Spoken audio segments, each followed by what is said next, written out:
주님을 다 함께 찬양합시다. 세상 가변하고 세상 가변하고 삶의 끝이 와도 주 없이 살 수 없네. 주만이 내 영광 변치 않는 진리 주 없이 살 수 없네. 주 없이 살 수 없네. 주 없이 살 수 없네. 주 없이 살 수 없네. 내 인생의 든든 삶의 소망 주 없이 살 수 없네.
사랑의 주님, 오늘도 이렇게 다 같이 모여서 주님을 예배할 수 있게 해주셔서 감사합니다.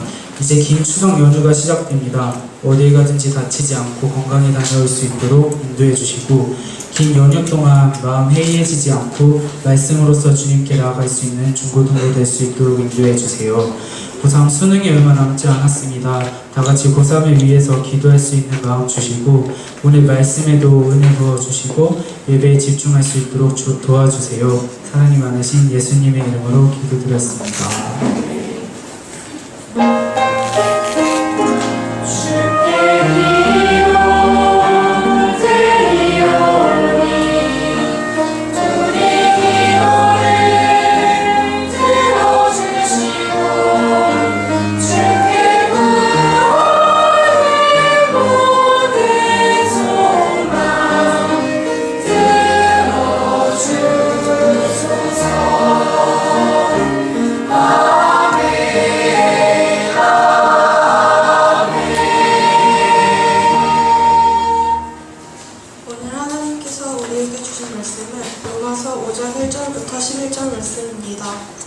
그러므로 우리가 믿음으로 의롭다 하심을 받았으니 우리 주 예수 그리스도로 말미암아 하나님과 화평을 누리자. 또한 그로 말미암아 우리가 믿음으로 서 있는 이 은혜에 들어감을 얻었으며 하나님의 영광을 바라고 즐거워하느니라. 다만 이뿐 아니라 우리가 환난 중에도 즐거워하느니 이는 환난은 인내를, 인내는 연단을, 연단은 소망을 이루는 줄 알미로다. 소망이 우리를 부끄럽게 하지 아니함은 우리에게 주신 성령으로 말미암아 하나님의 사랑이 우리 마음에 부른 바 됨이니, 우리가 아직 연약할 때에 기약대로 그리스도께서 경건하지 않은 자를 위하여 죽으셨도다. 의인을 위하여 죽은 자가 쉽지 않고 선인을 위하여 용감히 죽은 자가 혹 있거니와, 우리가 아직 죄인 되었을 때에 그리스도께서 우리를 위하여 죽으심으로 하나님께서 우리에 대한 자기 사랑을 확증히 하셨느니라. 그러면 이제 우리가 그의 피로 말미암아 의롭다 하심을 받았으니 더욱 그로 말미암아 진노하심에서 구원을 받을 것이니, 곧 우리가 원수 되었을 때에 그의 아들의 죽으심으로 말미암아 하나님과 화목하게 되었은즉 화목하게 된 자로서는 더욱 그의 살아나심으로 말미암아 구원을 받을 것이니라. 그뿐 아니라 이제 우리로 화목하게 하신 우리 주 예수 그리스도를 말미암아 하나님 안에서 또한 즐거워하느니라. 이는 살아계신 하나님의 말씀입니다. 아멘.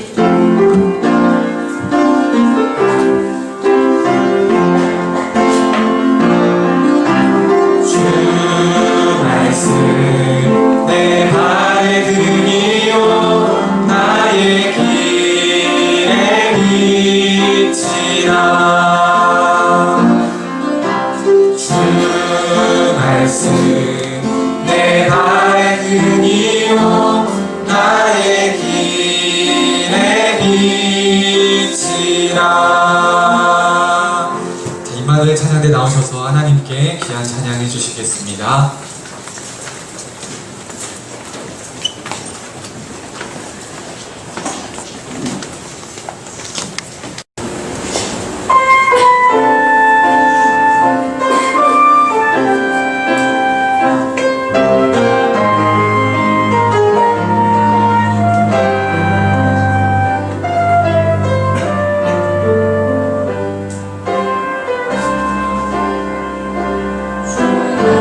주의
여러분들 주님의 이름으로 환영합니다. 이 시간 옆에 앉은, 주위에 앉은 사람들 얼굴 보면서 함께 인사했으면 좋겠습니다. 인사할 때 오늘 뭐라고 인사하냐면 얼굴을 보세요. 옆에 친구 사람 얼굴을 보세요. 어때요? 얼굴이 어떤가요? 네? 부드러워요? 자, 그렇게 한번 인사해 보겠습니다. 고생 많았다. 이렇게 한번 인사해 보겠습니다.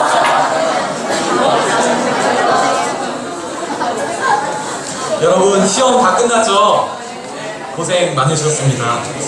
저번 주와 이번 주에 여러분들의 표정을 딱 보니까 정말 180도 다른 것 같습니다. 시험도 끝났다. 이제 열흘이라는 연휴를 이제 앞두고 여러분들의 표정을 보니까 이제 맛있는 것도 많이 먹어야 되겠고, 많이 놀아야겠고, 이제 놀면 되겠다라는 그런 표정이, 기쁜 표정이 벌써부터 여러분들 얼굴에 가득합니다. 여러분, 저도 얼마나 기쁜지 몰라요. 저도 정말 고생했었거든요. 이제 다 풀어서 기부스를 풀었어요. 그런데 정말 감사한 게 시계도 찰 수 있음에 감사하고, 두 손이 되니까 집에서 할 수 있는 일이 참 많아졌습니다. 설거지도 할 수 있게 되었고요. 맨날 설거지 잘 못해서 시리얼만 말아 먹었는데 쌀밥을 지어서 먹게 됐습니다. 이거 모든 것이 정말 얼마나 감사한지 모릅니다. 여러분, 명절 때 노는 것도 좋지만 명절에 가족들과 함께 좋은 시간 보내길 소망합니다. 저는 어렸을 때 참 명절이 싫었어요. 왜 싫었냐면 아버지가 일남 사녀 중에 가운데 아버지가 혼자 외아들로 태어나셨어요. 위에는 고모가 둘, 밑에도 고모가 둘. 아버지는 중간에 외아들로 태어나셔서 우리 어머니는 왜 그런 곳에 시집을 가셨는지. 고모들이 다 춘천에 삽니다. 그래서 고모들이 다 시댁에 갔다가 마지막 날에는 친정에 다 모여요. 그런데 이게 문제예요. 어머니가 내 가족, 고모들 가족들이 올 때 먹을 음식까지 혼자 다 만드셔야 됐습니다. 그래서 저는 명절이 싫었어요. 왜 싫었냐면 저는 5살 때부터 만두를 빚었거든요. 반찬 사 먹고 싶은데 사 먹으면 옛날 어른들 입맛이 그렇게 까다롭잖아요. 언제 한 번은 너무 많으니까 더덕을 사갖고 갔는데 할아버지가 바로 알아보시더라고요.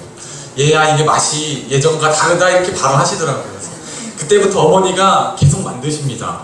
명절만 되면 너무 고생하시는 것 같아요. 그래서 저랑 제 형은 어렸을 때부터 어머니의 일을 도와드렸습니다. 너무 짜증이 나는 거예요. 놀고 싶잖아요, 명절 되면. 막 어렸을 때 게임을 좋아하는데 게임을 하면 명절 때 왜 이벤트를 많이 하는지. 그런데 음식 만들다 보면 아무것도 못해요. TV 재밌는 거 나오죠? 아무것도 못 봅니다. 그냥 일과가 뭐였냐면 할아버지 집 가면 아빠가 외아들이라 그랬잖아요. 고모들이 없어요. 가면 할아버지랑 우리 식구인데 아침 먹어요. 아침 차려서 먹고 설거지하고 잠시 잡니다. 자고 일어나서 한 11시쯤 되면 또 다시 점심 밥을 차려요. 점심을 차려서 또 밥을 먹고 설거지하고 다시 또 잉여가 됩니다. 그러다가 저녁이 되면 엄마 밥상 차리는 걸 도와드리고 밥을 먹고 다시 끝나요. 이게 명절에서 일상이었습니다. 명절이 정말 싫었어요. 근데 나이가 들었나 봐요. 음식을 해도 명절 음식이 먹고 싶고요. 명절이 정말 기다려집니다. 여러분, 명절이라고 해서 너무 놀지만 마시고 집에 가셔서 부모님, 어머니 음식 만드시면 꼭 도와주시기를 바랍니다. 남학생들이 이제 잘 도와줘야 돼요. 옛날 같아서는 남자가 무슨 부엌에 가고 손에 물 묻히냐 이런 시대가 있었는데 좋은 날 다 갔습니다. 이제 여러분들도 이제 해야 돼요. 그러니까 미리 부모님 잘 도와드리길 바랍니다. 자, 찬양하는 거를 쭉 봤어요. 오늘 고3 학생들이 특별히 찬양을 했는데 이 아이들이 이렇게 밝은 아이들이었는지 새삼 다시 깨닫게 되었습니다. 저기 뒤에 고3 자리에 가면 항상 그늘진 얼굴로 세상의 모든 만사와 피곤과 근심 걱정은 다 안고 살아가는 친구들이었는데 앞에서 예배할 때 옆에 보니까 웃으면서 찬양합니다. 그 모습을 보고 우리가 있어야 할 곳은 예배의 자리구나, 하나님 안에 누리는 기쁨이구나 라는 것을 다시 한번 깨닫게 되었습니다. 여러분들, 그 하나님 안에 누리는 기쁨을 모두가 누리길 소망합니다. 자, 그리고 찬양 때 찬양을 하는데 제가 가만히 여기 뒤에 앉아서 봤어요. 근데 제 눈에 유독 들어오는 장면이 하나 있었습니다. 여러분 잘 보이시나요? 뒤에 십자가가 있는데 십자가에 기타 치는 학생들이 기타를 이렇게 기대해 놨어요. 아마 우리 중고등부 예산이 없어서 기타 거치대가 하나밖에 없어서 하나만 놓고 나머지 친구들은 기타가 넘어질까봐 저기 십자가 이렇게 잘 기대해 놓은 것 같은데 이 모습을 보면서 제가 참 은혜가 됐습니다. 왠지 기타가 우리처럼 보이는 거예요. 십자가에 이렇게 기댈 수 있다는 게 정말 참 감사했습니다. 여러분 힘들고 어려울 때 우리가 기댈 곳이 있다는 게 참 감사했어요. 그래서 처음에 되게 피식했거든요. 십자가에 이렇게 되게 예쁘게 기타 두 대가 이렇게 기대 있는데 저걸 보면서 저희가 은혜를 참 많이 받았습니다. 여러분 힘들고 어려울 때 다른 곳 기대지 마시고 십자가 앞에 나아가 위로 받으시는 여러분들 되시기를 소망합니다. 자, 저번 시간 믿음은 주님을 의식하는 것이라고 함께 말씀을 나눴어요. 두 인물에 대해서 함께 살펴봤습니다. 아브라함과 다윗의 믿음이 우리에게도 필요하다. 이 말씀을 가지고 함께 은혜를 나눴습니다. 여러분 기억나시나요? 일상에서 우리가 주님을 의식하는 것, 생각하는 것이 바로 믿음이라고 제가 말씀을 드렸습니다. 우리가 그것을 아는 것에서 멈추지 말고 주님과 친밀해지는 것이 우리의 믿음이 깊어지는 것이라는 말씀을 함께 나눴습니다. 여러분, 우리가 주님을 의식하고 우리 살아가는 때에 주님을 생각하면 할수록 우리의 삶이 달라지게 되어 있습니다.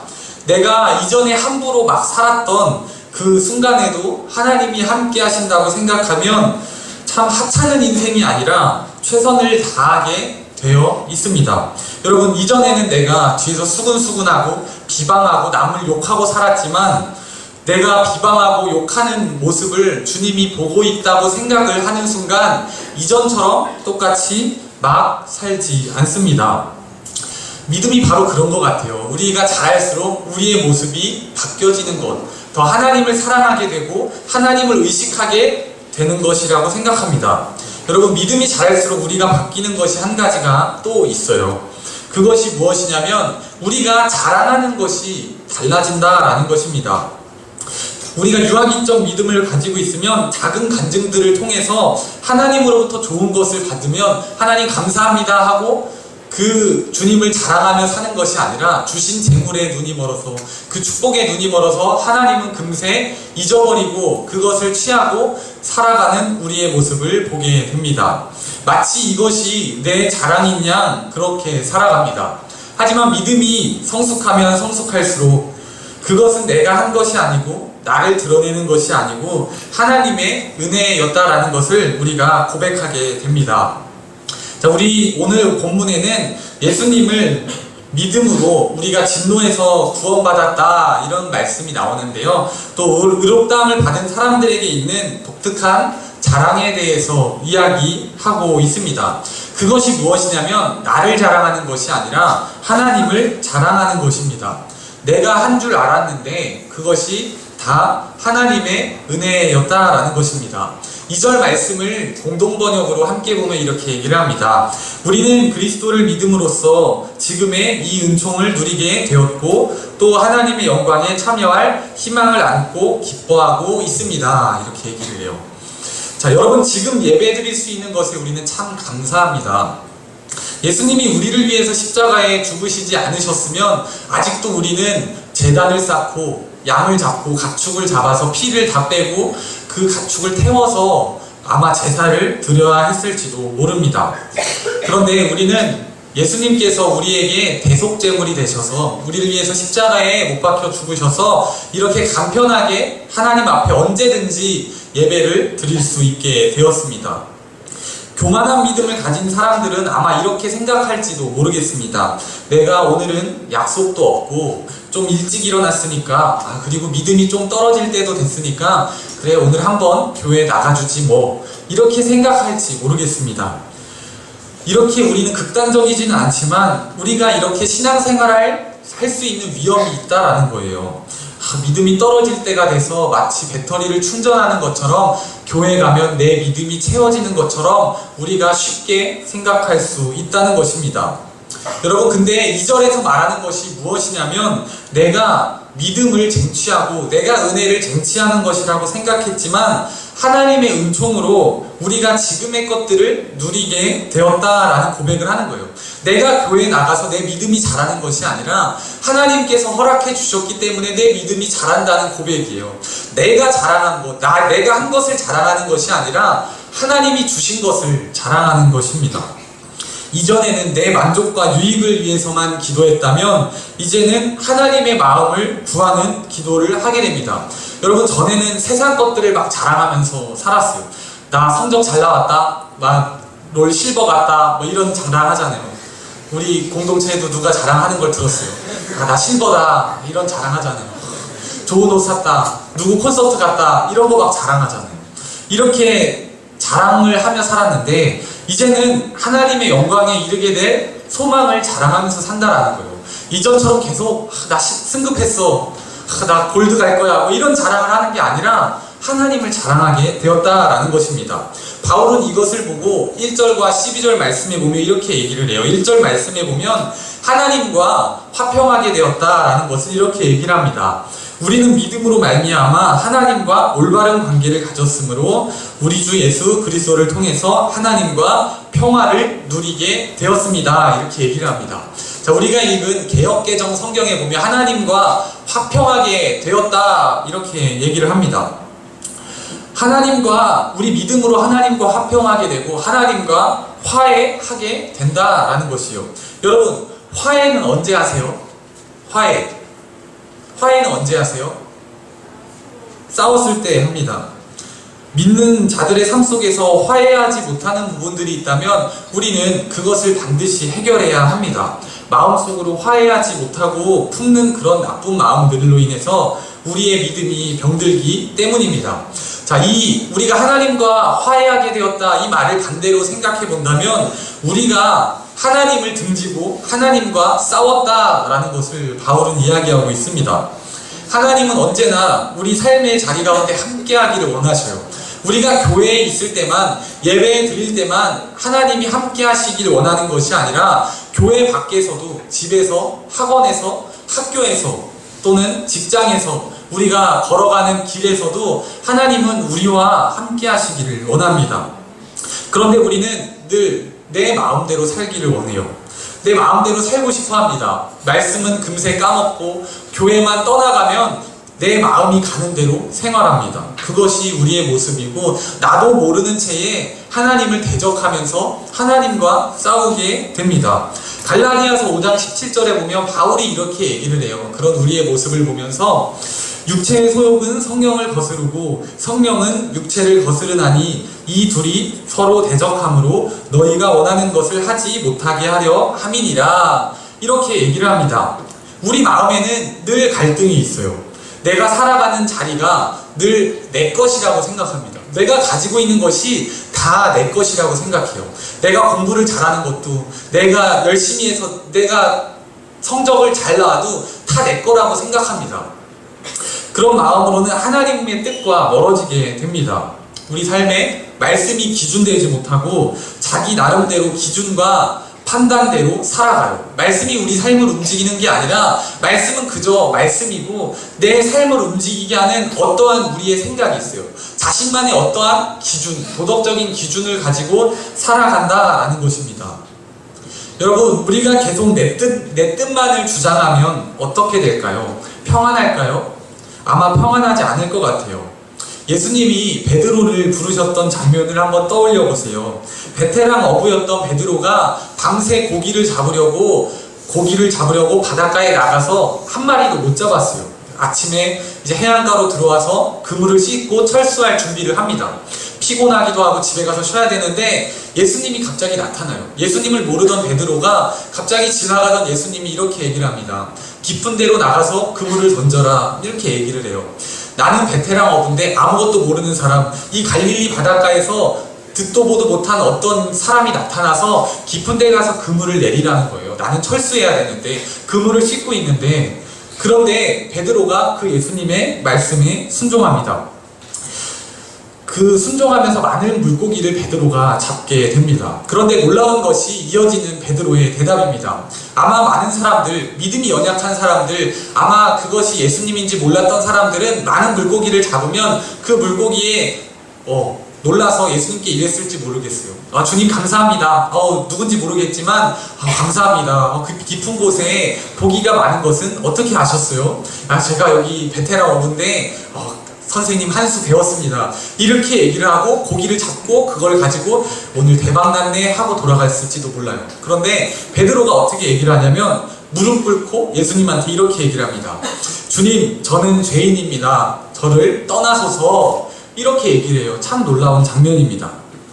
내 마음대로 살고 싶은데 이 베드로는 그렇게 말씀하셨던 것이 주님이라는 확신이 있었습니다. 내 마음대로 살고 싶고 교회를 오면 그게 아닌 것 같고 계속 믿음의 싸움 속에 넘어지던 우리가 예수님을 믿음으로 말미암아서 하나님과 화해하게 되었다라는 것입니다. 하나님을 모르고 우리가 말씀을 모르면 그저 하나님과 화해할 방법이 없어요. 그냥 내 하고 싶은 대로 계속 살고 바울이 얘기하는 것처럼 나도 모르는 사이에 죄의 종로를 타면서 살아가게 되어 있습니다. 그런데 말씀이 들어오면서 우리가 하나님과 화해하게 된다라는 것입니다. 하나님과 화목하게 된 때에 그때 우리에게 나타나는 자랑이 있습니다. 그것이 아까 말했던 세상의 자랑, 성적이 잘 나왔다, 콘서트 갔다, 승급했다 이런 자랑이 아니라 오늘 보면 3절 말씀에 나오는 자랑이에요. 우리가 감히 생각할 수 없는 자랑을 하게 됩니다. 3절을 공동번역으로 보면 이렇게 얘기를 합니다. 우리는 고통당하면서도 기뻐합니다. 고통은 인내를 낳고 이렇게 얘기를 해요. 자, 고통당하면서도 기뻐한다라고 얘기를 해요. 그러니까 쉽게 말해서 우리가 당하는 고통을 자랑하게 되었다라는 거예요. 우리가 하나님과 화목하게 된 그 순간부터 우리가 당하는 고통을 자랑하게 됩니다. 여러분, 고통을 좋아하고 자랑하는 사람이 어디 있겠습니까? 여러분, 친구들이 나를 막 괴롭혀요. 정말 죽을 것 같아. 내가 왕따를 당하는데 왕따 당하는 친구가 나 왕따 당하는 거를 막 동네방네 떠벌리면서 다니는 거 본 적 있으세요? 내가 힘들고 고통당하는데 내가 고통당하는 거를 막 자랑처럼 얘기하는 친구 본 적 있으세요? 감추고 싶고 수치스럽고 누구한테도 말하기 싫고 그러는 게 정상 아니에요? 내가 맞는 것을 좋아하는 친구가 사람이 있을까요? 아마 없을 거예요. 그런데 예수님을 계속 의식하다 보면 우리 안에 변화가 일어납니다. 교회 다니면서 갖는 고통도 우리가 기뻐하게 된다라는 것이에요. 저는 아직도 생각납니다. 학생 때 선생님들이 여름방학만 되면 학생들과 긴장이 시작됩니다. 보이지 않는 긴장을 시작해요. 이 학생 기필코 올해는 수련회를 보내지 않으리라 이렇게 생각하시는 것 같아요.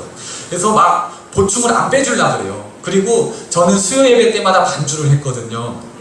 저녁 예배 반주를 했는데 안 빼주려고 그래요. 왜냐면 너 하나 빠지면 분위기 다 흐트러지니까 너 빼줄 수 없다는 거예요. 수련회도 안 된다는 거예요. 죽어도 안 된다는 거예요. 그래서 막 선생님들이랑 믿는 몇몇 학생들과의 이제 전쟁이 시작됩니다.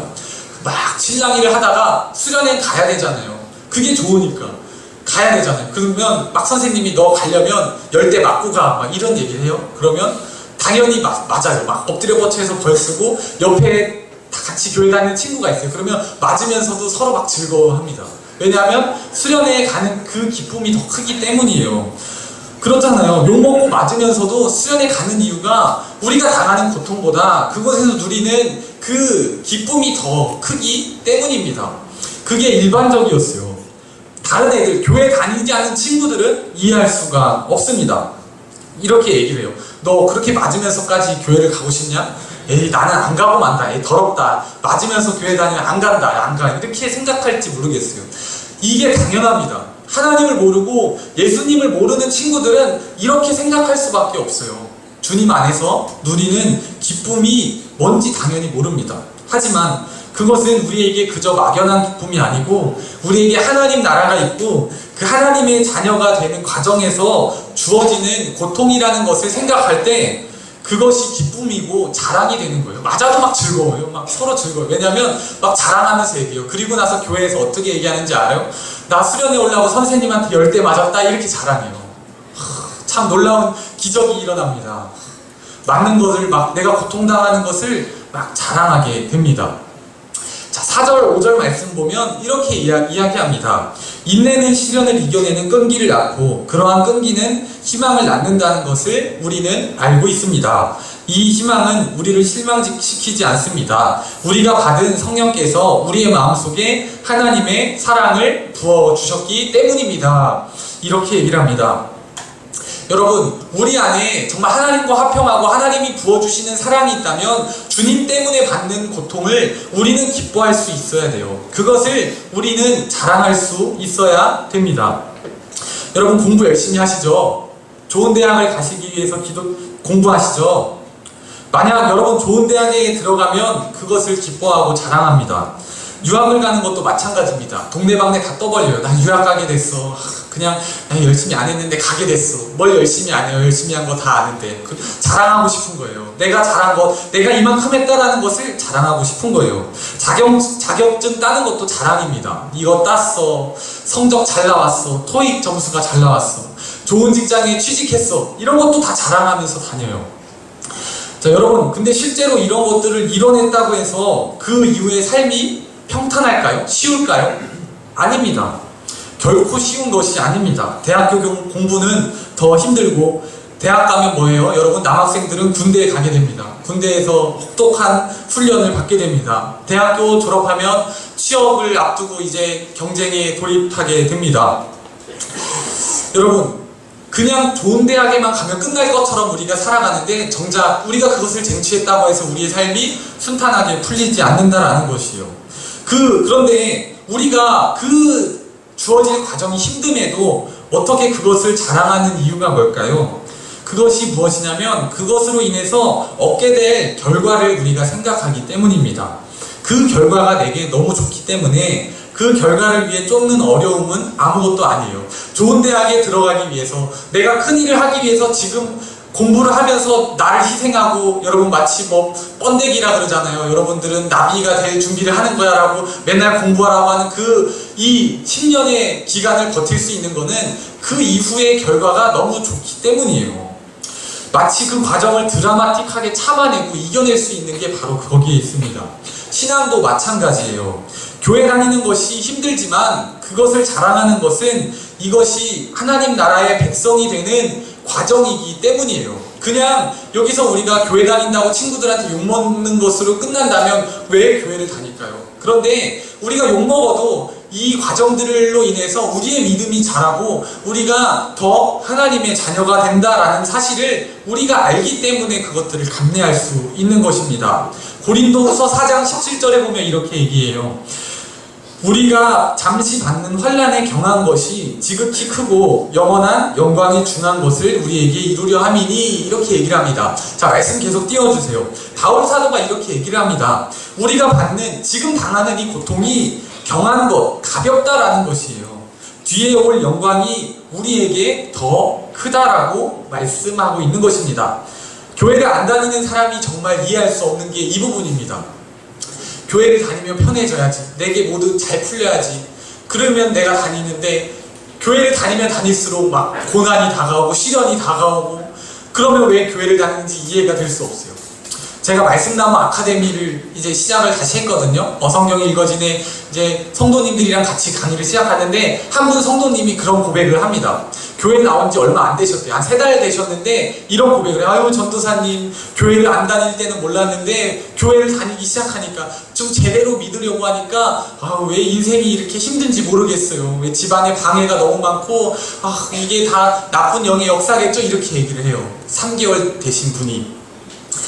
이해가 안 됩니다. 교회를 다니면 다닐수록 우리 삶에 우리가 이성적으로 이해할 수 없는 고난과 역경들 이해할 수 없습니다.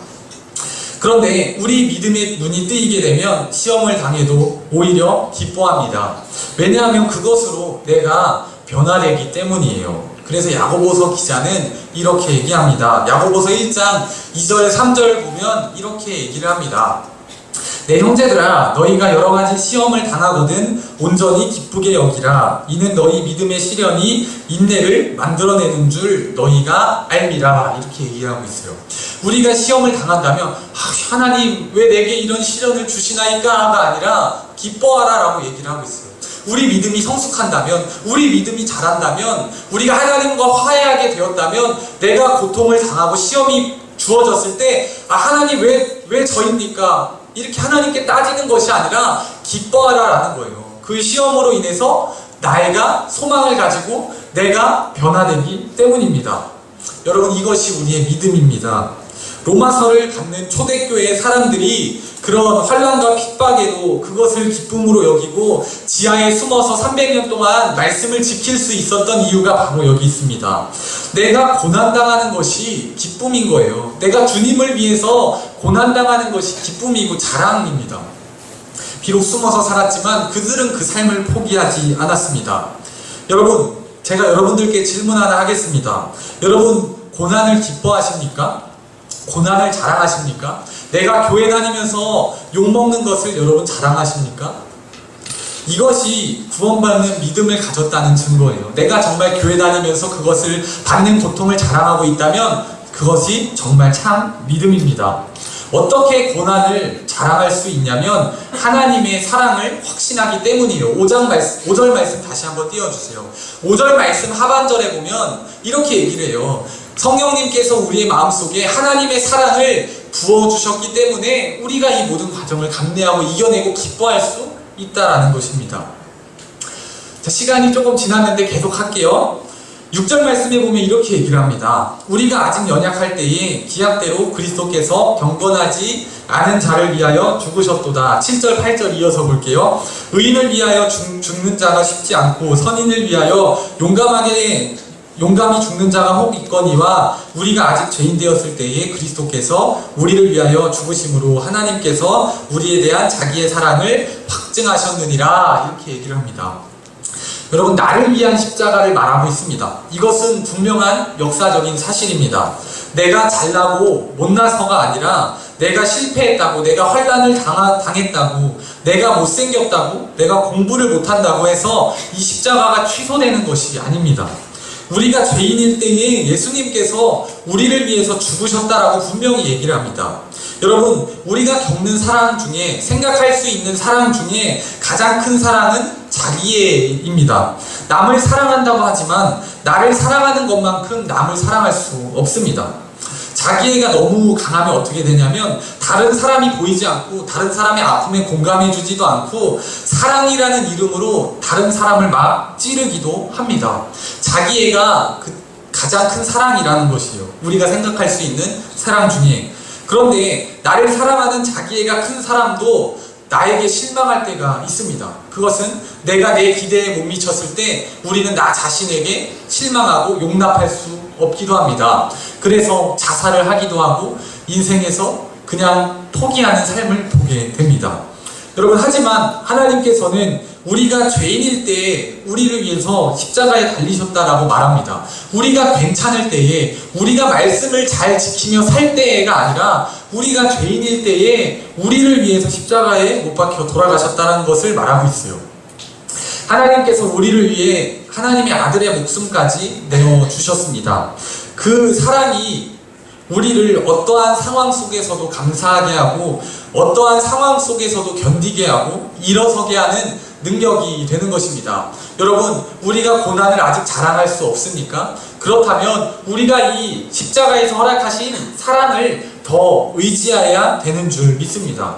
혹시 여러분들 중에 십자가를 보고도 아무 생각이 없거나 하나님의 사랑이 느껴지지 않는 분이 있다면 성령님께 기도해야 합니다. 5절 말씀처럼 우리에게 그 사랑의 확신을 주시는 분은 성령님이시기 때문입니다.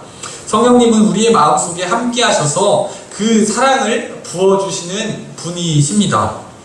여러분, 말씀을 정리합니다. 하나님께서 나를 사랑하신다고 억지로 믿으려고 할 필요가 없습니다. 다만 우리가 해야 할 것은 그 사랑을 깨닫게 해달라고 성령님께 기도해야 한다라는 것입니다. 이것은 너무나 확실합니다. 이 믿음이 여러분 가운데 있다면 그것은 엄청난 복입니다. 하나님께서 나를 사랑하신다는 것을 우리가 믿고 우리의 삶을 바라보시기를 소망합니다. 내가 나를 포기할 것 같은 그 순간에도 하나님께서는 나를 사랑하고 있다는 사실을 여러분들 꼭 깨닫시기를 소망합니다. 지금 내가 공부를 못해도, 내가 못생겼어도, 내가 실패하고 넘어져도, 남들한테 손가락질 받으면서 그렇게 하찮은 것처럼 살지 몰라도 하나님께서는 우리를 사랑하신다는 거예요. 내가 지금 그런 상황 가운데 있을지라도 못나도 그것은 사랑받는 자에게는 아무 문제가 되지 않아요. 내가 하나님께로부터 사랑받는다면 내가 못나고 이런 것들은 중요하지 않습니다. 지금 주어진 삶의 자리 가운데서 우리가 더욱 하나님을 사랑하며 인내하시기를 주님의 이름으로 소망합니다. 마지막 11절 말씀을 읽고 말씀을 정리하려고 합니다. 11절 말씀을 보면 이렇게 얘기를 합니다. 우리를 하나님과 화해하게 해주신 우리 주 예수 그리스도의 덕분으로 우리는 지금 하나님을 섬기는 기쁨을 누리게 되었습니다. 라고 얘기를 합니다. 여러분, 삶이 힘드십니까? 여러분들 삶의 자리 가운데 고난이 많으십니까? 고통이 많으십니까? 그렇다면 우리가 기대할 인 줄 믿습니다. 이 기타처럼 웃으면서 얘기를 했지만 우리가 기대할 곳은 십자가라는 것이에요. 많은 사람이 이 십자가에 대해서 오해합니다. 한 가지는 알고 두 가지는 몰라요. 십자가를 보면 우리를 심판하시는 하나님을 생각하기도 합니다. 물론 생각해야죠. 하지만 그곳에서 멈추는 것이 아니라 우리를 심판하시는 하나님이 있지만 우리를 구원해 주시기 위해서 십자가를 달리셨고 우리를 사랑으로 덮어주신 그 사랑을 우리가 날마다 기억해야 되는 줄 믿습니다. 여러분, 오늘도 말씀 앞에 서신 여러분, 그 십자가 앞에 여러분 나아가셔서 그 십자가에 기대시고 그 하나님이 주신 그 사랑을 마음속으로 더 품을 수 있는 여러분들 믿음이 더 자랄 수 있는 그런 은혜가 이 자리로부터 여러분들 가운데 임하시기를 주님의 이름으로 소망합니다. 같이 기도하시겠습니다. 사랑의 하나님 감사합니다. 우리를 너무나 사랑하신 주님 감사합니다. 우리가 죄인일 때에 우리를 위해서 십자가에 달려서 돌아가신 주님 감사합니다. 우리는 우리의 인생을 바라볼 때, 나를 바라볼 때 세상의 관점으로 나를 바라보고 좌절하고 포기하고 넘어질 때가 있었습니다. 그러나 주님, 우리가 죄인 되었을 때 우리를 사랑하셨던 주님을 바라봅니다. 어떠한 환경 가운데도 상황 가운데도 주님을 바라볼 수 있는 믿음을 허락하시고 우리가 삶이 힘들고 지칠지라도 부어주시는 주님을 의지하면서 우리가 이겨내고 참아내고 그 사랑 안에 거할 수 있는 중고등부 될 수 있도록 인도하여 주시옵소서. 감사드리며 예수님의 이름으로 기도드렸습니다. 아멘. 자, 이 시간 나이만 받으소서 찬양하시면서 준비할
한 번 더 같이 기도하시겠습니다. 사랑의 하나님 감사합니다. 지난 한 주간 삶 속에서도 우리와 동행하시고 함께 하셨던 주님의 은혜를 찬양합니다. 우리의 삶에 감사한 기도 제목들이 있습니다. 그것들 주님 들으시고 함께 하신 주님 감사합니다. 이 모든 감사를 더해서 주님께 귀한 예물 드립니다. 드려진 손길과 우리의 마음 보시고 돌아가 삶의 자리 가운데 주님의 사랑을 묵상하며 살 수 있도록 인도하시고 하나님 안에서 누리는 기쁨이 충만할 수 있도록 성령님 우리와 동행하여 주시옵소서. 예물 가운데도 함께하여 주셔서 헛된 곳에 쓰이지 않게 하시고 거룩하게 성별하여 주셔서 귀한 하나님 나라 건축에 쓰이는 예물 될 수 있도록 인도하여 주시옵소서. 감사드리며 예수님의 이름으로 기도드렸습니다. 아멘. 자, 모두 자리에서 일어나셔서 파송의 선포 같이 하시겠습니다. 사랑하는 여러분, 복음을 들고 세상에 나가요. 아멘.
하시겠습니다. 하늘에 계신 우리 아버지, 아버지의 이름을 거룩하게 하시며 아버지의 나라가 오게 하시며 아버지의 뜻이 하늘에서와 같이 땅에서도 이루어지게 하소서. 오늘 우리에게 일용할 양식을 주시고 우리가 우리에게 잘못한 사람을 용서하여 줄 것 같이 우리에게 용서하여 주시고 우리를 시험에 빠지지 않게 하시고 악에서 구하소서. 나라와 권능과 영광이 영원히 아버지의 것입니다. 아멘.